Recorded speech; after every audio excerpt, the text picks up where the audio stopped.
rafetlu seen ànd ak Yegle TV bisimila ci xibaar yi commenté yi tey nag di aljuma fukki fan ak juróom ci weeru avril commenté yi nag ma di ci ànd ak samay ñaari natango ci plateau bi ci sama càmmoñ man am ci kii di Abdoulaye Timéra nuyu naa la.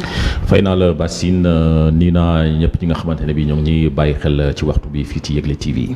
naka noonu sama ndeyjoor ma ci am ki nga xam ne mooy Ismaïla Sarr Ismaïla nuyu naa la. Bassine maa ngi lay fay di nuyu tamit ñëpp ñi nga xam ne jamono ji ñi ngi jàkkaarloo ko Yegle TV. jërëjëf xibaar yi rek ñu koy dooree fële ca palais bu justice bu ndakaaru ci di dox ci jàkkaarloo bi nga xamante ni amoon na ni ki démb dox ci diggante ki nga xam ne mooy Adji Sarr ak Ndeye Khady Ndiaye jàpp nañ ne nag jamono ji daal di nay jeex ci ab waxtaan bi nga xamante ni doxoon na ci seen diggante doyen des juges nag doon leen déglu ni ki démb foofee ca tribunal bu ndakaaru ci 11h ci suba ba mu jotee jàpp benn waxtu mu nekk nag ab audition bu nga xamante ni yàgg na lool waaye nag am nañ ab benn pause bi nga xamante ni am nañ ko ci diggante 19h ngir nag ñu mën a dog li nga xamante ni mooy seen koor ki nga xam ne mooy Adji Sarr moom nag amulul benn déclaration bi nga xamante ni def na ko bi nga xamante ni audition bi daal dinay jeex waaye nag dañ ko daal di rek dugal lu mu gaaw ci ay wotoom ñi nga xamante ni ñooy waa GIGM ñoo ko daal di wartu li nga xam ne mooy kaaraangeem naka noonu ki tamit ki nga xam ne mooy Maître El Hadji Diouf di avocat Adji Sarr moom itamit amalul benn déclaration démb daal dafa mel ni dafa dawoon li nga xamante ni mooy caméra yi bu ñu sukkandikoo nag ci xibaar yi nga xamante ni jot nañ ko Timéra gis nañu lu xew démb ca tribunal bu Ndakaaru kii nga xamante ni mooy Adji Sarr doon janoo ak doyen des juges ci confrontation bi nga xamante ni woo nañ leen ko mu war ci jàkkaarloo ak ki nga xamante ni mooy Ndeye Khady di ex patron ñu gis démb xar kanam beneen bu yees foofee ca tribunal ak Adji Sarr ni nga xamante ni la ko jigéen ñi teertoo foofee ca tribunal bu Ndakaaru ban njàngat na ciy def. voilà jërëjëf Bassine ci laaj bi nga xamante ne bi teg nga ko ci kaw table bi li jëm ci affaire Adji Sarr ak Ousmane Sonko rawatina li nga xamante ne moo di confrontation bi ndox digganteem ak Ndeye Khady Ndiaye donc démb bu ñu campé donc le décor. jàngat donc scénario bi nga xamante moom la ñu déroulé woon donc démb si suba donc ba waxtu bi nga wax ni donc si li ñu génn donc si tribunal bi mooy lu ma waxoon démb rek c'est-à-dire am na mbir boo xamante ne ça ne se gagne pas donc dans les tribunaux loolu la ñuy wax donc la bataille donc de l'opinion je pense que démb donc ñi nga xamante ne ñoom ñoo ŋànk Adji Sarr bataille de l'opinion bi donc la ñu gën a faratal que quoi que ce soit. donc bu ñu gisee donc démarche bi ak bu ñu gisee aussi anam bi nga xamante ne bi donc jox nañ ko ndajewu démb bi donc au tribunal parce que hier je pense que ça a fait donc le tour donc du monde ça a été viral une vidéo au niveau comment dirais-je encore là ci réseaux sociaux yi Adji Sarr mu doon dugg tribunal ni ñu ko toppee ni ñu ko daree y a même donc des pancartes donc qu'on a vu yi nga xamante ne donc il demande à ce que justice soit faite donc pour Adji Sarr donc loolu yëpp pour quelle fin. Ça c'est une interrogation à laquelle tu vois donc on est obligé ben au moment ñu dem chercher donc les causes. Bon d'autre part aussi Adji Sarr elle a même eu à balancer un mot donc qui n'a pas échappé tu vois donc aux Sénégalais en disant que elle est pour donc le procès.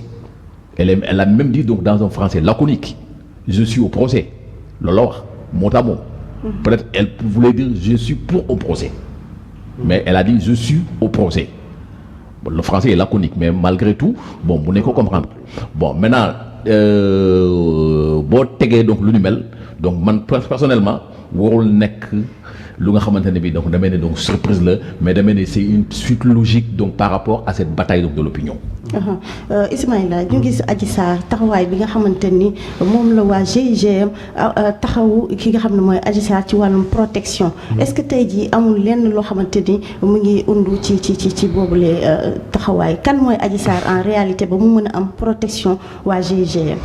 waaw Bassine moi je dis que Adji Sarr en ce moment fait partie des Sénégalais ou bien l'une des Sénégalaises les plus protégées dans ce pays. Pourquoi bon.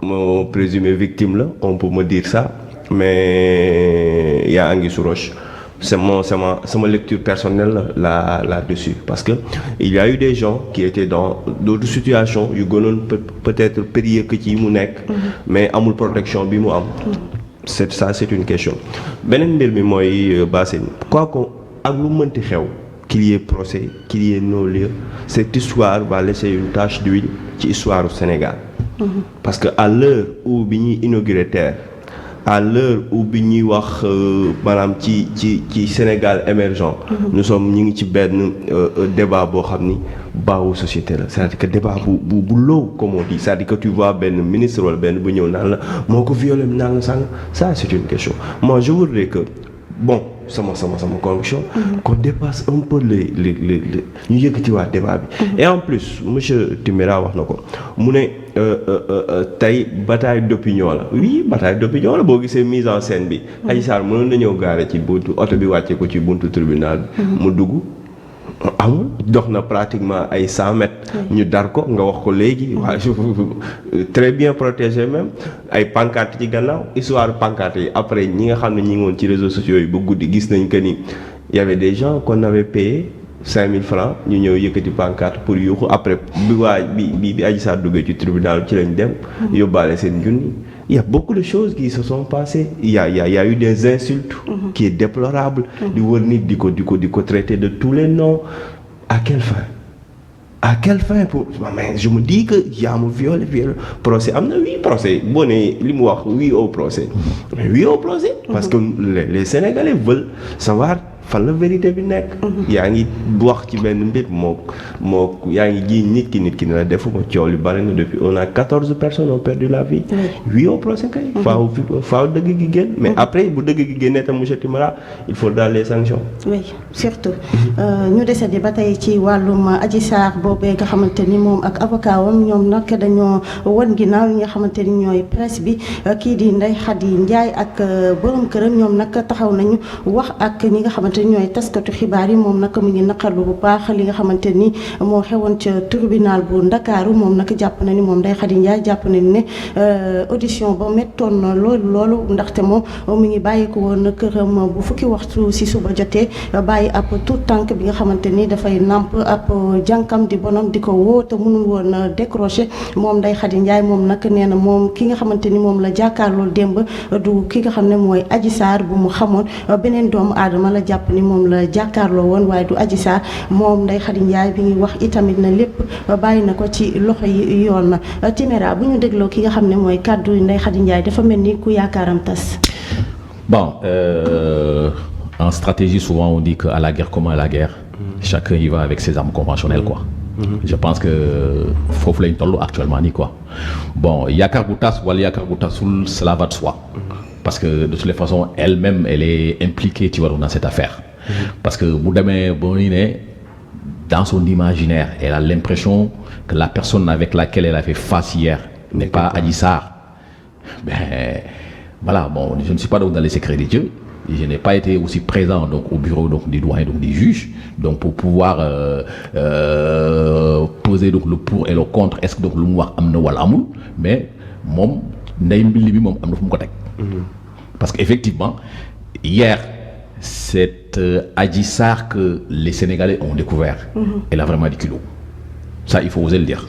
Franchement parce que c'est comme si bon voilà quoi c'est pas elle qui a été à l'origine tu vois donc de ces soulèvements qui ont coûté tu vois donc à 14 tu vois donc innocents tu vois donc citoyens donc de ce pays c'est-à-dire à la limite même c'est-à-dire c'est devenu quelque chose donc de banal quoi vous m'excusez du terme quoi surtout vous voyez ce que je veux dire bon pareil même sa façon donc comme ni nga wax noonu parce que bu dee procès donc le bëgg en bonne et due forme donc il pouvait s'abstenir tu vois donc à tout tu vois donc cet tintamarre quoi il pouvait s'abstenir tu vois donc à tout se lever tu vois donc de bouclier donc du genre tu vois donc gis leen ma donc naw leen ma quoi mënoon na ñàkk quoi wax dëgg donc kooku Ndeye Khady donc kooku tey mu nekkoon patron te moom Adji Sarr employé am la woon léegi bu ñëwee taxaw donc ne ku mu gis du Adji Sarr donc ça veut dire que mooy lu nga wax nii dans cette affaire là il y a donc des choses qui tournent pas rond. Ouais. Non seulement les choses ne tournent pas rond, il y a anguille sous roche, mais j'imagine que dafa mel ni benn genre mise en scène tu vois donc la ñu dugal. xam nga Hitler dafa am benn wax bu mu wax bu am solo bu nit ñi war a bàyyi xel quoi muy bépp réew ci àddina nee na le mensonge plus il est gros plus il est beaucoup plus facile de le faire accepter à un peuple. C'est Adolf Hitler, tu vois, donc qui avait dit ça, quoi, qui avait prédit. Enfin, effectivement, au rythme où vont donc les choses. Mais des fois, tu vois, après, bon, tu te poses donc des questions. Est-ce que nous dégantons, comme nous, est-ce que nous, Sénégal, quoi? Sénégal, moi je me pose cette question. Est-ce que nous dégantons, nous par rapport, tu vois, donc nous, sous foi, musulmane, quoi, ou chrétienne, fallait quoi? Est-ce que vous imaginez quoi, tu vois, donc ce que je suis en train d'expliquer. C'est pourquoi hier, j'ai apprécié une sortie qui n'est pas des moindres, bon, qui vole un peu au secours, tu vois, donc de Maître El Hadji Diouf. Bon, peut-être que Monenek, tu vois, donc à titre, tu vois, donc de quelqu'un, tu vois, donc il m'a ramené, donc peut-être que, bon, dès qu'il s'abordait, ou alors peut-être, bon, dès qu'il narguait, ou alors peut-être, donc dès qu'il malade, Abdoul Mbaye. Oui. Ismaïla bu ma ñëwaatee ci li nga xam ne moom la Téméra wax surtout par rapport ak Ndeye Khady Ndiaye moom taxaw na face ak ñi nga xamante ni mooy taskatu xibaar yi wax li nekk ci moom bu ñu gisee Adji Sarr bu muy doog a agsi bi ñu doon wax ak taskatu xibaar yi surtout sax Maître El Hadji Diouf doon wax ne jël leen ko filmer leen ko te bi muy génn tribunal dafa mel dañ ko taxañ rek gaawantu rek lem ko dugal ci biir oto yi mu dem loolee naka nga ko mën a jàngatee. jàngat bi damay delluwaat fu sori tuuti ci un peu en arrière 1 an de cela quand on nous avait mis Adji Sarr devant bi muy def déclaration boobu qui a été préparée te mu foiré. Vous vous souvenez de ça bi ñëpp soxlaa Adji Sarr pour poser ko des questions journalistes yëpp ñu teg ko on a vu que ni kii dañ koy préparer mais li ñu koy préparer assimilé wu ko. donc mu def ay déclarations yoo xam ni automatiquement c'est pendant ce temps-là que les Sénégalais beaucoup de Sénégalais ont été sceptiques là-dessus que est-ce que viol am na. si vous vous souvenez pendant ce temps mu déclaré woon que elle était enceinte. de ki nga xam ne mooy violeur am ki ko violé. mais depuis lors gisuñu doom néew ma am na ak amul. parce que tout peut arriver parce que Maître El Hadji Diouf nee na yuuxu mën na ji fu ñu ko foogeewul. voilà mais bu ñu delluwaatee foofu ci gannaaw démb ñu gis Adji Sarr Ndeye Khady Ndiaye wax ko ne ki mu gis du Adji Sarr moi j'en suis persuadé que ni Adji Sarr est en train d'être préparé depuis 1 an. Adji Sarr est entouré pour être bien ci boo gisee démb body language am ni ko anglais di waxee. li nga xam ni mooy langage du corps. comme en français. tu sens que ni bu ñu boo tegaatee tuuti interview daaw bi ak bii nga xam ni am na benn lu jaar ci diggante bi pendant ce temps-là. ça veut dire que y a une équipe. am na ñu ne ci gannaaw buy préparer cette fille là. boo xoolee bi Adji Sarr di njëkk a génn di wax bi nga xam ni mooy bi événement mars yi amee da nga daan gis on voyait une fille innocente. qui a été mise sous pression. ki li xew maanaam mi ngi accuser le coup. mais démb ki ñu gis c'est que bon on m'a préparé je viens faire face.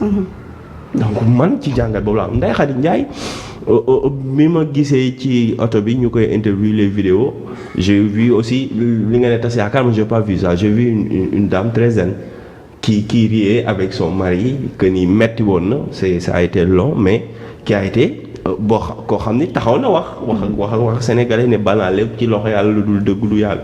donc et puis depuis lors moom flanché wul ci ay déclarations. donc c'est ça qui est aussi important là-dessus. la constance. voilà depuis lors elle est constance. dégg na wax na ni proposé nañ ko beaucoup d'argent même ses proches le disent mais depuis lors elle n'a pas changé. le problème mooy nee na procès la bëgg Bassine.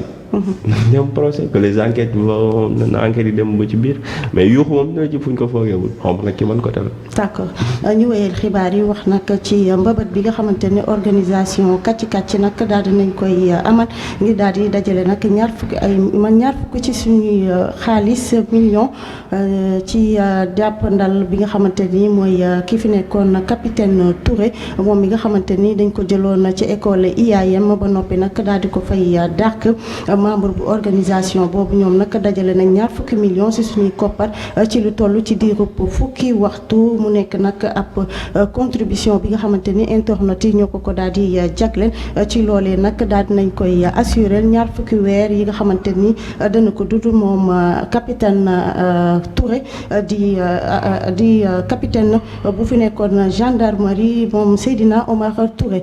Timéra ñu gis ne sénégalais tey jii nii bëggul kuy doyadal moromu sénégalais ba tax na gis nga taxawaay bi nga xamante ni ginnaaw bi nga xamante ni dàq nañ ko moom capitaine Touré foofee ca IAM sénégalais yi sotal ko defal ko ab ket ba mu am ci 20 millions ci suñuy koppar mu nekk 20 weer yi nga xamante ni dana ko am li nga xam ne mooy dépense am. voilà Bassine xam nga foofu lan lay wax. xam nga ñun ñëpp ay sénégalais lañ quoi. de nature. Le Sénégalais a toujours combattu l'injustice. L'injustice, oui. D'où qu'elle vienne quoi. te ku ko wedd na nga laaj Macky Sall. en premier quoi. donc kon xam nga am na loo xamante nit il faut tirer les leçons tu vois donc de certaines expériences. donc yoo nga jotoo vivre quoi. te li ñuy def nii on est en train donc de créer donc des parias. donc des gens yi nga xamante ne bi ils sont en train donc de les monter tu vois donc en puissance. sans même tu vois donc se rendre compte tu vois donc de ñoom la gravité tu vois donc de l'erreur qu'ils sont en train donc de commettre. Bon, je suis d'accord xam nga nit ku nekk da nga am sa conscience c'est pourquoi j'aime souvent benn mot bu Thierno Lo di wax nee na nit ku nekk da nga am ce qu'on appelle sa propre tribunal donc de conscience. xam nga sa tribunal de conscience bi xam nga ban heure lay manifesté wu bu guddee yow rek. boo wéetee quoi tu t'enfermes tu vois donc quelque part nga wéet day wax ak yow quoi. mu neex la mu naqari la. rawatina boo nekkee un croyant foncièrement croyant et profondément croyant day wax ak yow ce qui arrive à capitaine Touré loolu je le souhaiterais même pas à mon pire ennemi. C'était un digne fils donc de ce pays il servait tu vois donc sa nation mu dem ba benn instant mu gis ne yëf yi donc nu muy demee neexu ko il a pris ses responsabilités il a démissionné. am na ñu ne dafa démissionné am na ñu ne dañ ko radier. allons savoir maintenant donc on se trouve donc la vérité parce que de toutes les façons à tous les niveaux on sait que force donc reste toujours donc à la puissance publique ça veut dire donc l'État comme disent les philosophes l'État c'est un monstre froid donc lu mu bëgg donc loolu mooy am te effectivement donc c'est ce qui s'est passé bon étant citoyen il a droit au même privilège que donc les autres fils donc de ce pays rawatina jàng na def na ay preuve am il est diplômé donc une école privée ñëw jël ko ñu ne non parce que kooku c'est un traître tu vois donc à la nation mais même un traître à la nation je pense que donc il a le droit donc de subvenir donc aux besoins donc de sa famille si lu ma gis bokk donc loolu warul nekk donc une raison ba ñu ñëw donc tey tu vois donc di ko coller tu vois donc une étiquette donc du genre comme un banni quoi. parce que li ñu def nii c'est comme si dañ ko bëgg bannir complètement tu vois donc de la société sénégalaise. Et pourtant qu'est-ce que donc la constitution consacre que tous les Sénégalais sont égaux en droit. C'est pas moi qui l'ai dit c'est consacré dans la constitution donc pourquoi tey même bu dee kooku def na donc naka su dul noonu mais il ne demande pas plus ni moins il demande juste donc le strict minimum c'est-à-dire survivre quoi les moyens donc de subsistance pour pouvoir prendre en compte tu vois ou plutôt gérer tu vois les besoins donc de sa famille bon ñu ñëw foofu aussi bon mais côté boobu aussi je dirais que je vais jeter un pavé donc dans la mare tu vois donc de l'UAM. L'UAM n'a pas été courageux ils ont manqué de courage xam nga nit il faut nga gëm benn affaire bu dul yàlla nen la dafa am loolu di disait il vaut mieux comment dirais-je encore là mourir debout que de vivre à genoux. jërëjëf Timéra Ismaïla tey jii ñu gis capitaine Touré situation bi nga xam ne mu ngi koy dund est-ce que tey jii salfaañewuñu ak yelleefu ki nga xam ne mooy capitaine Touré. mais il n'est pas n'importe qui dans ce pays hein. Il a été capitaine fan gendarmerie.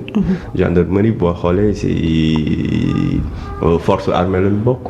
donc il y a des secrets d'État yu mu yor te quand bi muy génn lan la wax il ne se sentait plus en sécurité. te ci lan la jóge affaire Adji Sarr bi ñu tàmbali di wax depuis ce matin. Non, ça veut dire que y a une suite logique des choses. wax naa léegi ne quoi qu'on puisse dire avec li xew nii dina bàyyi tache d'huile ci taal au Sénégal. Qui va en sortir gagnant et qui va en sortir petit? C'est ça la question. Et en ce moment, pendant ce temps, bataille d'opinion bi, ce qui sort petit ou bien petit ci histoire bi, mooy c'est l'État. Parce que bu fekkee yow nit ki def na faute nga sanctionné ko, ok mu ne d'accord j'accepte parce que def naa faute. demaat góorgóorlu continuer gëstoom. jàng ñëw nga dem ci ay diplômes yu mu am ne waaw léegi dafa war a nag subvenir à ses besoins dund am dignité nit ku ne sa dignité nga am mbaasin. tey bu ñu rocc woon sa dignité benn mala ngay doon. bu la ko nit xañee nag ça veut dire que y a quelque chose foo bëgg jëmal nit ki. mu jóge ci loolu ñëw di jàngale ci lu di non parce que il a trahi sa nation. que kii amul benn leçon ban leçon la war a jàngal ndaw loolu yow yaa ko wax mais opinion bi waxul loolu. Et ce qui s'est passé avec capitaine Touré ce qui s'est passé wanaat na encore une fois en un temps record il a été millionnaire. Tu parles de 20 millions ce matin j'ai mi ngi ci ay 27 millions même li ñu tegoon pour objectif bi dépassé na ko. Ça veut dire quoi? Ça veut dire que l'État a créé Ousmane Sonko. Qui connaissait Ousmane Sonko? Personne. L'État a créé capitaine Touré.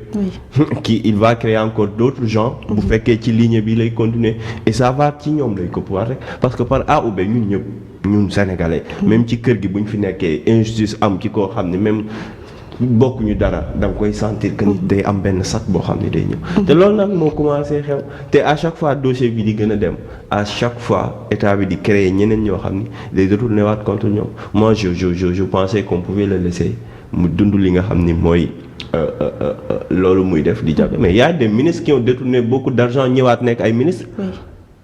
Mais dans quel pays sommes-nous, M. Téméra? Il y a des gens à qui on a épinglé sur des dossiers et après qui sont venus ñu tapal leen nombal tànk ñu yor des postes de responsabilité.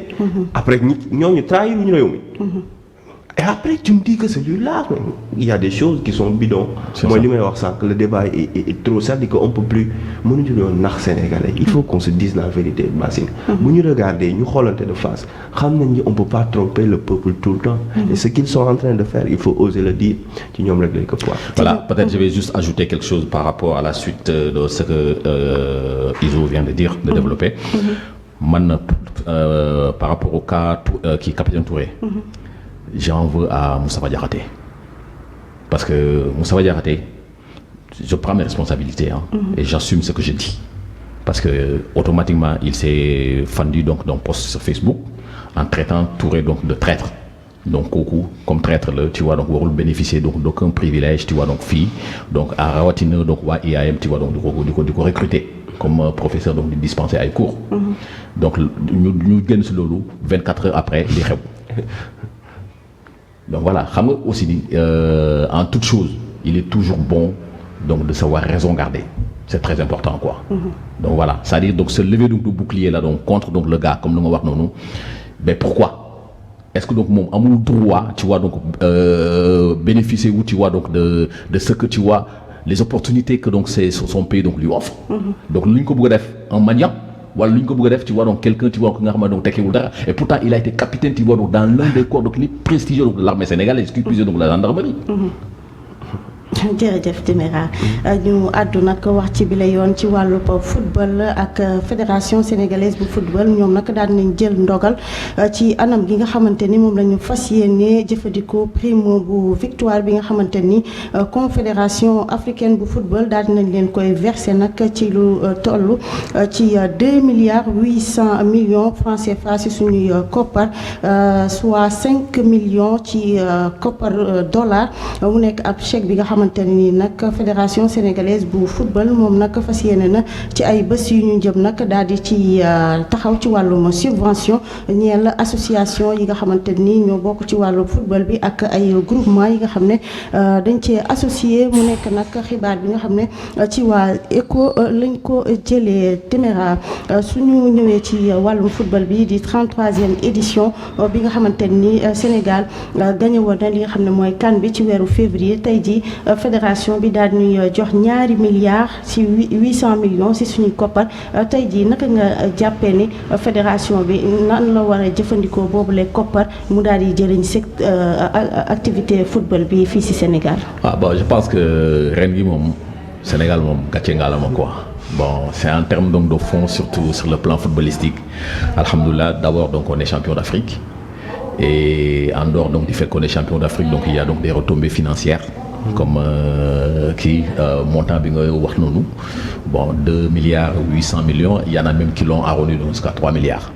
Bon, mais j'espère que nous donnons comme Youssou Ndiaye Mousson wax, l'ancien président du Cour constitutionnel et aussi ministre donc des sports, du temps donc de Wade, enrichissement sans cause. J'espère que donc gars ils vont éviter. Et puis d'ailleurs ça, bon, yoyu les remarques au niveau donc de la fédération. Depuis Augustin Senghor, il y aura fédération parce que tout le monde à l'unanimité reconnaît que les fonds donc, de la fédération sont gérés donc, d'une façon transparente. Et on ose imaginer aujourd'hui, donc avec ce montant-là, aujourd'hui, donc fédération du Bopom, parce que commence à investir la fédération, parce que je pense qu'ils ont une comment dire encore là, une possession foncière, donc au niveau donc, de la Petite Côte. Ils ont installé donc des hôtels là-bas, donc pour sans compter aussi la prise en charge, tu vois, donc de la petite catégorie, avec une association donc ils dépendent donc de la fédération, donc au niveau national, et investir aussi donc dans les infrastructures. Parce qu'aujourd'hui, je pense que le nœud gordien aujourd'hui, donc de l'émergence, ou plutôt, tu vois, donc pour que donc le football, tu vois, donc puisse vraiment donc décoller, c'est de mettre, tu vois, donc à la disposition donc de cette discipline, tu vois, donc des infrastructures. Et je pense que la fédération est consciente donc de cela. Et j'ose espérer donc avec Augustin Senghor que man bi nga xamantene bi jot nañ ko déjà, tu vois, donc si le fait que donc nous remporter donc Coupe d'Afrique bi 2021 bi dinañ ko utiliser donc à bon escient. Donc Sénégal dinañ ci gis ñëpp dinañ ci gis boppam rawatina ñi nga xamante ne ñoom ñoo ŋànk football bi quoi. Ismaïla tey jii fédération bi moom mooy suppléer ministère du sport ak gouvernement bi ci boppam ci wàllu tàggat yaram est-ce que tey jii xaalis bii nii fédération bi warul gën a jàppale ñi nga xam ne ñooy école de football yi ngir ñu tabaxaat yeneen Sadio Mané ci biir réew mi. La petite pour moi la petite catégorie et le football local va de pair. Si on veut pas bu ñu bëggee ay résultats ci at yi di ñëwaat il faut qu'on investisse d'abord sur la petite catégorie et sur le football local. Pourquoi la petite catégorie? Regarde cette ossature de l'équipe nationale. C'est des jeunes qui ont été formés dès le bas âge. Tey boo jëlee Kalidou Koulibaly, tu vois Sadio Mané, tu vois les Ismaïla Sarr, Idrissa Gana Gueye. C'est des gens qui ont été formés par des instituts yoo xam ni ñenn ñi peut-être fii lañu commencé dem àggale bitim réew. ñooñu valoir ay résultats. Donc ñoom peut-être man gënuma leen a muus je pense pas ñi nekk fédération man tey ëpp ma leen xel que ba ni fi ñu war a duutaat xaalis bi foofu la. J'ose espérer te yaakaar naa ci dispatching bi ça aussi gis naa ko ci. Deuxième chose, le football local. Pourquoi le football local? Le Sénégal, il y a beaucoup de talent dans ce pays en termes footballistiques. J'ose dire et j'en sais quelque chose.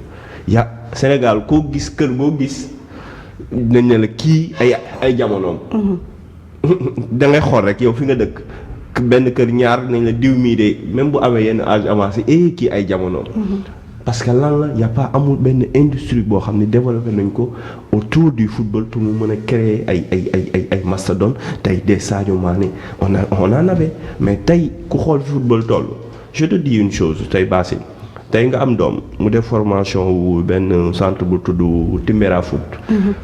tey Timbera Foot jaay xale boobu Metz. à partir bi mu ko jaayee nii xale bi foo benn transfert bu mu def yow Timbera Foot yow mi commencé woon formation bi da ngay jot xaalis. tey FIFA contrat am ay contrat yi joueurs yi di am noonu lay demee tey si Mbappé. mi ngi jar bu dee tey dafa dem jëli am prime de signature 100 millions d'euros wala dara mais club ba ko formé.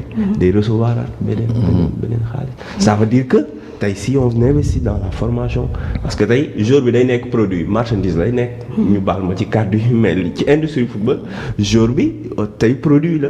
ñi koy ŋànk publicité yeeg yooyu ñàngam sàngam télé yeeg. ñooñu jëndaat loolu donc tey bu ñu investir ci petite catégorie développer football local parce que gars yi tey ñi ngi commencé di dellu ci stade yi. Je pense que dina nekk loo xam ni ça peut nous valoir. Dina jël beneen gap bi nga xam ni tey manque d'emploi bi am ci réew mi. te y a beaucoup de jeunes yu am doole ba pare mën football bu leen encadré mën na jur résultat. jërëjëf Ismaïla ma di la jaajëfal bu baax xibaar yi bëggoon na. jërëjëf Bassine di gërëm tamit ñi nga xam ni mooy monsieur Timéra ak yow mi ak. Timéra. waaw noonu la mbégte rek mbégte tout simplement donc le fait qu'on a partagé donc le plateau et qu'on a commenté aussi donc l'information et j'avoue aussi que donc je tire mon chapeau donc à Ismaïl pour sa pertinence et yow tamit pour ta belle présentation donc di la remercier une fois encore. jaajëf ma leen di jaajëfal yéen ñaar ñëpp di jaajëfal ñi nga xam ne ñu doon teewlu ci Yegle TV xibaar yi daan nay buur tey ji ñu leen di jox dig daje très prochainement ci suñu yeneen i jotaayu xabaar.